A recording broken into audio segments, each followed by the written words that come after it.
So hello guys, welcome back to the channel. तो आज हम एक्सप्लेन करेंगे 2001 में रिलीज हुई मूवी सेविंग सिल्वरमैन को। कहानी शुरू होती है एक वैन नाम के लड़के से जो अपने घर पर बैठा नील डायमंड का एक टीवी शो देख रहा था। यहाँ पर वैन हमें अपने और अपने दो दोस्तों डैरन और जेडी के बारे में बताता है। वो तीनों 5th ग्रेड से बेस्ट फ्रेंड है। वैन बताता है कि जेडी बचपन से ही पढ़ाई में कुछ खास नहीं था और डैरन सिल्वरमैन बचपन से ही काफी रोमांटिक टाइप का है, लेकिन उसे अभी तक अपने लिए कोई खास लड़की नहीं मिली। इसके साथ ही वैन ये भी बताता है कि हाई स्कूल में पहुंचने के बाद भी हम तीनों बेस्ट फ्रेंड थे और यहाँ पर भी जेडी और डैरन की हरकतें बिल्कुल भी नहीं बदली थी। लेकिन हाई स्कूल में डैरन एक सैंडी नाम की लड़की को काफी पसंद करता था, लेकिन ये बात उनके स्कूल के कोच को बिल्कुल भी पसंद नहीं थी और वो हमेशा लड़कों को लड़कियों से दूर रहने के लिए बोलता था। इन सब के बाद वैन बताता है कि अब हम काफी बड़े हो चुके हैं और हमारी हरकतें भी काफी सुधर चुकी हैं। जेडी अब एक सबवे में असिस्टेंट मैनेजर का काम करता है और डैरन एक रिटायरमेंट होम में सोशल डायरेक्टर का काम करता है। इन सब के बाद बारी आती है मेरी। मैंने खुद का अपना एक बिजनेस शुरू किया है, लोगों के घरों में से जंगली जानवरों को निकालने का बिजनेस। लेकिन इसमें मुझे काफी सारी मुश्किलों का सामना करना पड़ता है, लेकिन इन सब के बाद भी हम तीनों में एक चीज कॉमन है और वो है नील डायमंड के लिए हमारा प्यार। और उनसे इंस्पायर होकर हमने खुद का एक बैंड भी शुरू किया है। अब इस बैंड शो के दौरान डैरन लोगों में खड़ी एक लड़की की तरफ काफी अट्रैक्ट हो जाता है और शो खत्म होने के बाद डैरन उस लड़की से बात करने की कोशिश भी करता है, लेकिन उस लड़की का पहले से ही एक बॉयफ्रेंड है। जिसके बाद वो तीनों एक रेस्टोरेंट में खाना खाने के लिए चले जाते हैं। यहाँ पर डैरन वैन और जेडी से कहता है कि इस लड़की ने भी मुझे रिजेक्ट कर दिया, तो मुझे नहीं लगता इस दुनिया में मेरे लिए कोई लड़की बनी है। और वो लड़की जिसे मैं प्यार करता था वो सालों पहले मेरी जिंदगी से जा चुकी है और वो थी सैंडी, जिसकी फैमिली एक सर्कस में काम करती है। इससे पहले कि मैं उसे कुछ कह पाता वो ये सिटी छोड़कर चली गई। तभी उस रेस्टोरेंट में एक ब्यूटीफुल लड़की की एंट्री होती है।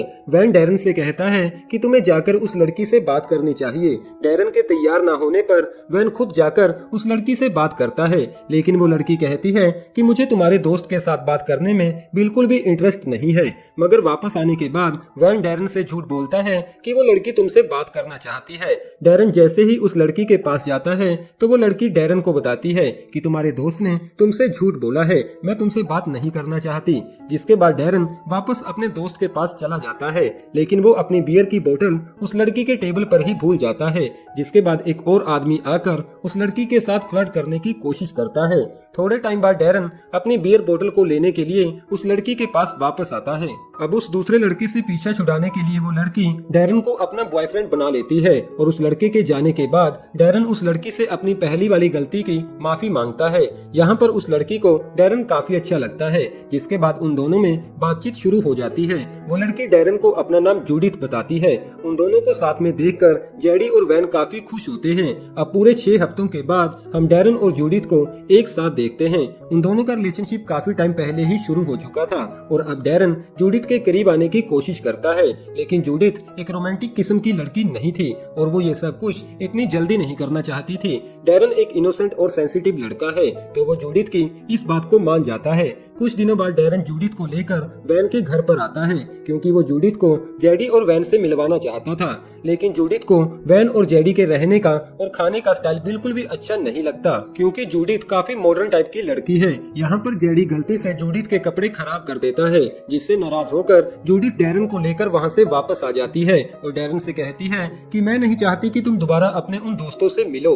जिसके बाद डैरन अपना बैंड क्लब भी छोड़ देता है। जेडी और वैन मिलकर डैरन को समझाने की कोशिश करते हैं कि जूडिथ उसके लिए सही लड़की नहीं है, लेकिन डैरन उनकी बात मानने को तैयार नहीं था। जिसके बाद वैन और जेडी जूडिथ के पास चले जाते हैं, लेकिन जूडिथ कहती है कि तुम्हारा दोस्त अब मेरा है, वो मेरा पालतू कुत्ता है और मैं उसकी मालकिन। अब एक दिन जब वो तीनों एक रेस्टोरेंट में बैठे थे तो वहाँ पर डैरन की मुलाकात सैंडी से होती है। वो दोनों एक दूसरे से मिलने के बाद काफी ज्यादा खुश हो जाते हैं। सैंडी के वहाँ से जाने के बाद वैन डैरन से कहता है कि देखा सैंडी तुम्हारी लाइफ में वापस आ चुकी है, लेकिन डैरन कहता है कि अब मैं सिर्फ जूडिथ से प्यार करता हूँ। ये कहने के बाद डैरन वहाँ से चला जाता है। अब एक दिन डैरन के घर पर डैरन और जूडिथ की एंगेजमेंट पार्टी चल रही थी, जिसमें जूडिथ ने वैन और जेडी को इनवाइट नहीं किया था, तो वैन और जेडी मिलकर उनकी ये पार्टी खराब कर देते हैं।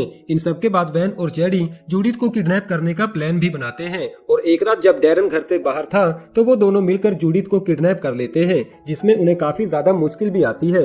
वापस घर आने पर डैरन को जूडिथ का एक लेटर मिलता है जिसमें लिखा था कि मैं तुम्हें छोड़कर जा रही हूँ। दरअसल ये लेटर वैन ने वहाँ पर छोड़ा था। वैन और जेडी जूडिथ को स्टोर रूम में बंद कर देते हैं और भेस बदलकर उसे खाना देने चले जाते हैं। अब अगले दिन वैन सैंडी से मिलता है और उसे डैरन के साथ बाहर घूमने जाने के लिए पूछता है, लेकिन यहाँ पर सैंडी वैन को बताती है कि मैं सर्कस में रहते हुए एक लड़के से प्यार करने लगी थी, लेकिन अब उसकी मौत हो चुकी है और अब संडे को मैं एक नन बनने जा रही हूँ। लेकिन वैन सैंडी से कहता है कि संडे में अभी कुछ दिन बाकी है, तो सैंडी डैरन से मिलने के लिए मान जाती है, लेकिन डैरन अभी भी जूडिथ का ही इंतजार कर रहा था।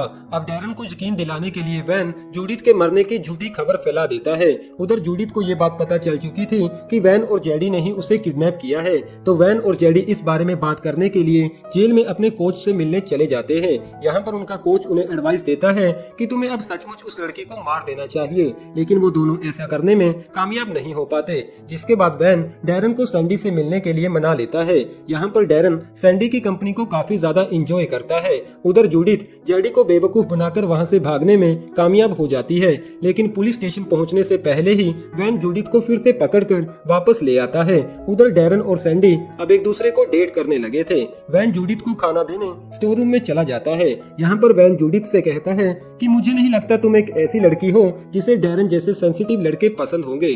तो जूडिथ बताती है, हाँ, पहले मैं एक स्ट्रॉन्ग लड़के से प्यार करती थी जिसकी बॉक्सिंग रिंग में मौत हो गई थी, और तब से मैंने सोचा था कि अब मैं अपने लिए एक सेंसिटिव लड़के को ढूंढूंगी। तभी जूडिथ कहती है कि तुम भी तो एक स्ट्रॉन्ग लड़के हो, क्योंकि किसी को किडनैप करना बहुत मुश्किल है। जिसके बाद वैन जूडिथ की तरफ अट्रैक्ट होकर उसे किस करने लगता है, लेकिन तभी उनके घर पर उनका कोच आ जाता है, क्योंकि उसकी अब जेल से रिहाई हो चुकी थी। कोच को जैसे ही पता चलता है कि वैन और जेडी ने अभी तक उस लड़की को नहीं मारा, तो वो खुद जाकर जूडिथ को मारने की कोशिश करता है, लेकिन जूडिथ वहां से भाग जाती है और डैरन के घर पर आ पहुंचती है, जहां पर डैरन और सैंडी एक दूसरे के साथ रोमांस कर रहे थे। जूडिथ को देखकर डैरन कहता है कि मुझे तो लगा था शायद तुम मर चुकी हो। तो जूडिथ डैरन को बताती है कि ये सब कुछ तुम्हारे दोस्त जेडी और वैन ने किया था। ये सुनने के बाद सैंडी वहाँ से जाने ही वाली थी कि तभी वहाँ पर वैन और जेडी भी आ पहुँचते हैं, लेकिन यहाँ पर डैरन जेडी और वैन को काफी ज्यादा मारता है। जिसके बाद पुलिस वहाँ पर आकर वैन और जेडी को अपने साथ ले जाती है। कुछ दिनों बाद डैरन जेल में उन दोनों से मिलने आता है और उन्हें कहता है कि कल मैं जूडिथ के साथ शादी करने वाला हूँ। यहाँ पर वैन डैरन से कहता है कि तुम्हें ऐसा नहीं करना चाहिए, लेकिन वो उन दोनों की बात नहीं मानता।